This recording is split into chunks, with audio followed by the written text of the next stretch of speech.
পাকা আমের মিষ্টি খেয়েছেন কখনো? ভাবতে পারেন যে আম দিয়েও মিষ্টি হয়। আমের সন্দেশ বানিয়ে নিলাম আজকে, এত মজা খেতে। এখন কিন্তু প্রচুর আম বাজারে পাওয়া যাচ্ছে, ট্রাই করতে পারেন বাসায়। আর খেলেই বুঝতে পারবেন যে এটা কত মজার হয়। আম খেতে খেতে আমরা কিন্তু প্রায় বিরক্ত, কারণ প্রচুর আম এখন বাজারে, সবার বাসায় আমের গন্ধে ভরা। তো একটু ডিফারেন্ট ওয়েতে খেলে কিন্তু সেটা খুব ভালো হয়। আমি দুটো আমের পিউরি বানিয়ে নিয়েছি, সেটাকে প্যানে দিয়ে দিলাম, তারপর 2 টেবিল চামচ সুগার এখানে অ্যাড করলাম। কারণ আম এমনিতেই মিষ্টি থাকে, জাস্ট একটু ফ্লেভারের জন্য আমি এখানে দিয়ে দিলাম হচ্ছে কনডেন্স মিল্ক।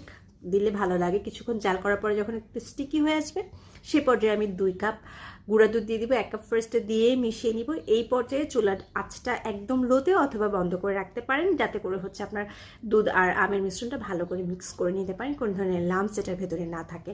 তো আমি খুব ভালো করে মিক্স করে নিয়ে কিছুক্ষণ জাল করে এটাকে নামিয়ে নিব। তো আমার মিক্স করা হয়ে গেছে। এখন আমি এটার মধ্যে হাফ টেবিল চামচের মতো ঘি দিয়ে দিব। ঘি দেওয়ার পরে 2 মিনিটের মতো নাড়াচাড়া করে যখন দেখব যে একটা স্টিকি ভাব চলে আসছে, ঠিক সেই পর্যায়ে আমি হচ্ছে একটা মোল্ডের মধ্যে নামিয়ে নিব। আগে থেকেই ঘি আর হচ্ছে বাদাম কেটে রেখে দিয়েছিলাম। এখন এটাতে দিয়ে সুন্দর মতো স্প্রেড করে চেপে চেপে এটা ঠান্ডা হলে ফ্রিজে রেখে হচ্ছে আমি পরে মোল্ড আউট করব, কারণ এটা সেট হতে একটু সময় লাগে। তো আমি ফ্রিজে রেখেছিলাম, নর্মাল ফ্রিজে। এই তো আমার সেট হয়ে গেছে। এখন আমি কেটে আপনাদেরকে দেখাচ্ছি যে এটা কতটা সুন্দর হয়েছে দেখতে, আর খেতে অসম্ভব মজার হয়। অবশ্যই একবার বাসায় ট্রাই করবেন, তাহলেই বুঝতে পারবেন যে এটা আসলেই কতটা মজাদার।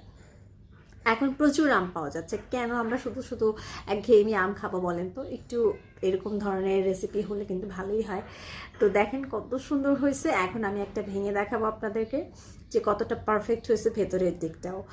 আর গুঁড়া দুধ আর আম দিয়ে মাত্র 2-3টা উপকরণ দিয়ে যদি আপনি এত মজাদার একটা ডেজার্ট বাসায় বানাতে পারেন, তাহলে তো বানিয়েই খাওয়া যায়, তাই না?